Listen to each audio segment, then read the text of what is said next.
कि अगर कोई भी रे ऑफ लाइट अगर सेंटर ऑफ कर्वेचर से जाती है या सेंटर ऑफ कर्वेचर की डायरेक्शन में जाती हुई प्रतीत होती है, सीम्स होती है, तो वो उसी पाथ पर रिट्रेस हो जाती है। क्या आपने कभी सोचा है कि ऐसा क्यों होता है? तो समझते हैं कि ये आपका हो गया सेंटर ऑफ कर्वेचर, ये हो गया आपका फोकस।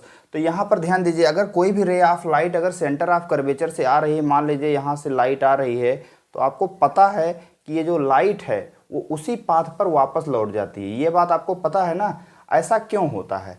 इस तरह से आपको समझिए, अगर एक पाथ पे आ रही है तो उसी पाथ पे वापस लौट जाती है। यहाँ से ऐसा क्या होता है बेटा कि वो उसी पाथ पर वापस लौट जाती है। तो बिल्कुल आपको समझना है कि आप जब हम लोग प्लेन मिरर समझ रहे थे, जब हम लोग प्लेन मिरर पिछली क्लासेस में जो आप देखे थे, क्लास 8th में भी आपने देखा होगा कि अगर हम नॉर्मल से जो भी मतलब नॉर्मल मतलब ये हो गया 90 डिग्री ना, अगर मिरर के परपेंडिकुलर हम कोई भी लाइट जो है डालते हैं तो उसी पाथ पर, मतलब अगर हम लोग ये इंसिडेंट करते हैं, ये जो नॉर्मल के थ्रू इंसिडेंट करते हैं तो उसी पाथ पे आती है, तो इनके जाने वाली रे और आने वाली रे के बीच में कितना डिग्री का एंगल बनता है? 0 डिग्री।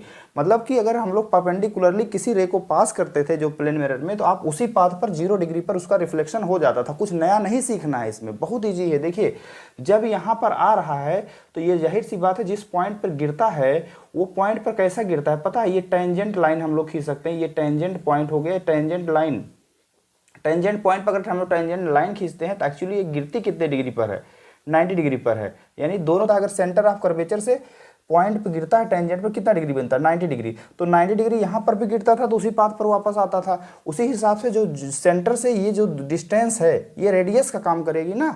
आप ध्यान दीजिएगा, जब हम लोग 90 डिग्री पर गिराएंगे क्या होता है? सेंटर ऑफ कर्वेचर से जो है हम लोग लेके जाएंगे, यहाँ पर गिरेगा पॉइंट पे पी पर, तो ये 90 परपेंडिकुलर गिरता है, कहीं भी गिरेगा। समझिए, तो ए पॉइंट पर जो हम लोग यहाँ से यहाँ गिरेगी तो परपेंडिकुलरली गिरती है बेटा। परपेंडिकुलर गिरने का कॉन्सेप्ट ये है कि अगर ये परपेंडिकुलर गिर रही, मतलब ये 0 डिग्री पर अपनी जो लाइन है, आने वाली लाइन और रिफ्लेक्ट होकर के जाने वाली लाइन, दोनों लाइन एक दूसरे पर 0 डिग्री का एंगल बनाती हैं।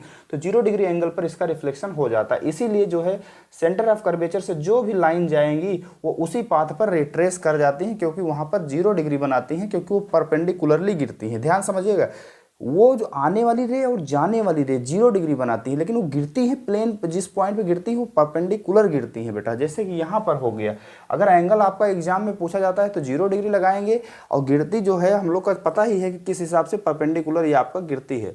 आई होप आप समझ गए होंगे कि क्यों वो उस पाथ पर रिट्रेस करती है, क्योंकि वो परपेंडिकुलर गिरती है, और जो इंसिडेंट रे और रिफ्लेक्टेड रे हैं दोनों एक दूसरे के बीच में 0 डिग्री का एंगल बनाते हैं। Okay, thank you.